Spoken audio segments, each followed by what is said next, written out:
All right, Robert, thank you for joining us today. Where are you recording from? I am in a suburb of New York City. Oh, okay. My former stomping grounds. Which suburb? Denver, Colorado.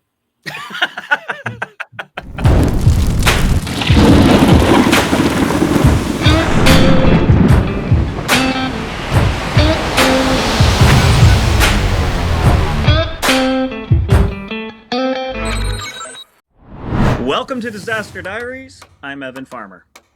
On today's episode, S. Robert August talks about how he used the lessons he learned from his family's wine business and his 50-plus years in the home building industry to lead a remarkably successful recovery effort when disaster struck in his own backyard. We have a 6,000-acre fire in metropolitan Denver. Not 60 miles away, not somewhere in the mountains, but inside metropolitan Denver. I pick up the phone on the same day of the fire, and I call the executive officer of the Home Builders Association of Metro Denver, and I said, Ted, we need to jump on this right away.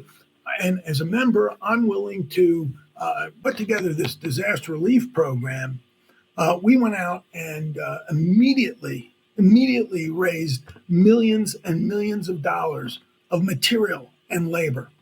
Within 2 weeks, I had over 125 people participating in 5 committees, working groups that I put together. How did you accomplish that? Because I think that's really relevant to the world that we're in now. And you get a lot of shrugs, I think, these days when you try to raise money for those type of needs. The same way that I went to the chairman of the board of Ridge Homes, Mr. Madway, I would get on the phone and call these manufacturers globally. If I've got a master plan community of 5,000 homes that will be built in that community and 1 million square feet or 2 million square feet of commercial and retail, they're going to listen to me.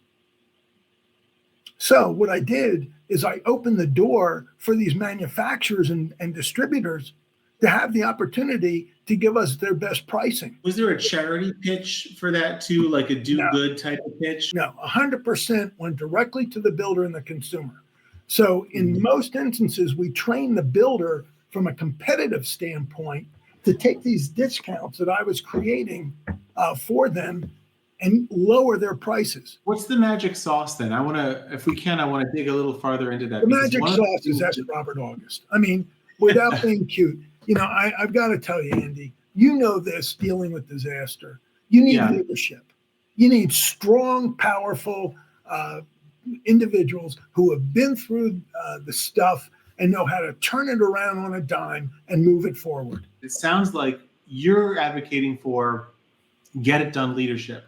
You're advocating for somebody who can organizationally or individually step up into that leadership role, kind of above all the other players and say, here's the game plan, right? Here's what we're going to do together in a coordinated fashion. Is that what you were saying you wanted the Association of Home Builders to do?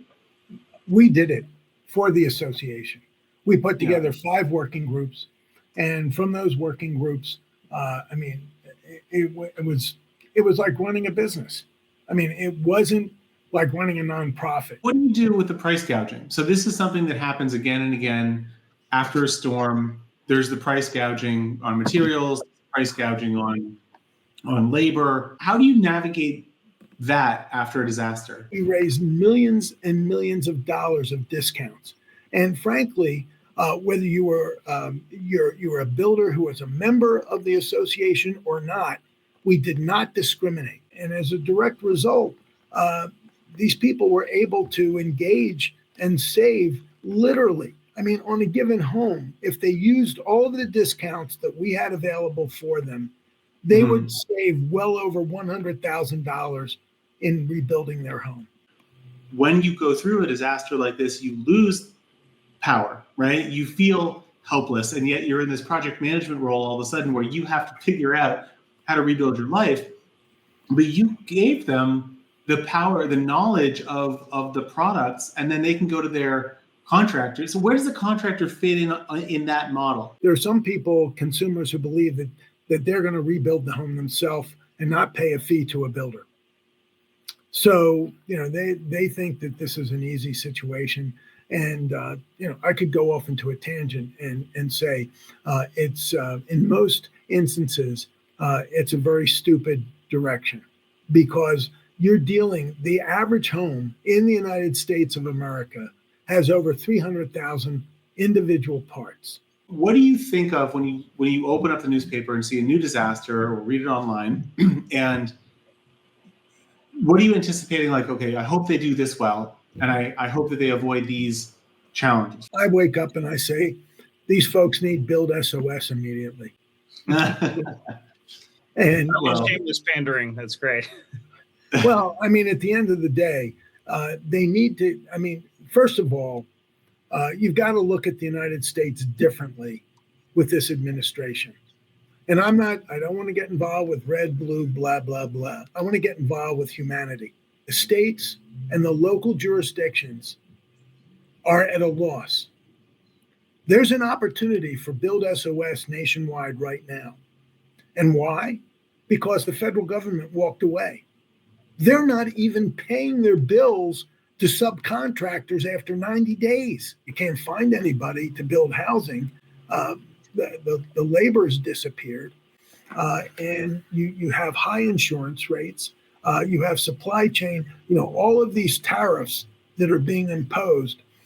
You're going to start seeing the effect of those within the next 3 to 4 months. Unfortunately, we're coming up on the end of our time, and there's one question that we ask all of our guests, most of whom, albeit, were people who just lost their homes. But I think this is apropos to what you do and your experience that you've seen it from the 30,000 foot level. And the question is this: if someone were to call you and say, Robert, I just lost my home 5 minutes ago, what would be the thing that you tell them?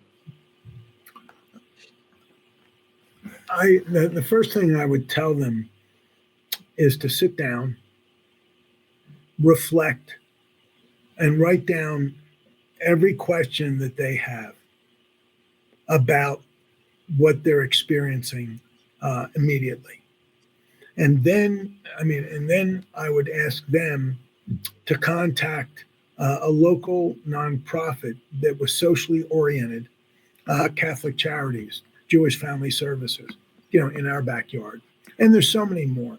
But to find experts who are psychologically driven to help you. And for example, Jewish Family Services has a big social impact, in the world here. In Metro Denver, about from the last number that I had, and it changes all the time, 65% of the people at Jewish Family Services are not of the Jewish faith. And what I'm hearing you say is don't be afraid to reach out and ask. And that's a big problem that a lot of homeowners have. It's pride. It can be often a male trait is, we just want to figure it out ourselves, right? We want to rebuild our own house. We want to fix it all. And we don't want to ask for help. But it is really important to ask for help. And I love what you said about writing down the questions you have, because you're going to be flooded with adrenaline. Your mind's going to be racing. And when those things come to you, if you write them down, you can go back to that list later. I love that. You're the first person to point that out. So excellent. I really appreciate that. You've got to learn how to overcome obstacles and try to be as positive as you can, while trying to pick up the pieces of your life, which is extremely difficult. Thank you for everything you're doing. And I look forward to keeping in touch and maybe, getting you back on here and discussing some more when we have another opportunity. Yeah, I've got time tomorrow at 3:00. So, my he's brain. got a wealth of information, huh? He's a fire hose, dude. FEMA stepping back, the federal government stepping back. That's exactly why Build SOS exists. We didn't realize this years ago when we were founded. We were just trying to help the existing infrastructure, but there is increasingly a void. It's a double-edged sword because it's a great opportunity for Build SOS, but it's also a great need that people have, that communities have. So that really popped out to me. I'm so grateful that people like Robert, a lot of the folks that we've talked to are out there putting those pieces together because they're way smarter than I am. They've clearly, he was talking about starting at the company in 1972. All right, well, I'm 53. I was born in 72. So he's been I was doing the same thing. I was going to be born for 4 more years. That's what I was doing in my head. and he's still at it. He's got more energy than half the young people we've talked to on this. So, I mean, thank God for the Roberts of the world. Yeah. It's a lot. I'm going to be digesting this conversation throughout the next week because there are so many different pieces and avenues we could have gone. We didn't have enough time to, but we could have gone down. So anyway, really interesting. If you want the full uncut conversation with today's guest, including a lot more insights, you can find it on the Disaster Diaries podcast on Apple Podcasts, Spotify, and wherever you listen to podcasts. Hey there, just a reminder that this podcast is for educational and entertainment purposes only. It is not legal, financial, or insurance advice. Disaster Diaries and Build SOS do not endorse any specific products, services, methods, or guest viewpoints discussed here. So, please always consult qualified professionals for decisions related to disaster preparedness, construction, or insurance. Hey, if you shop at Home Depot, this is a no-brainer. Our free Build SOS program unlocks verified discounts, often up to 30%, plus access to exclusive deals on tools and materials. It is especially useful for contractors, handymen, and DIYers who buy regularly. No fees, no gimmicks, just better prices at checkout. All you have to do is click the link below or in the show notes that says Build SOS with Home Depot to start saving.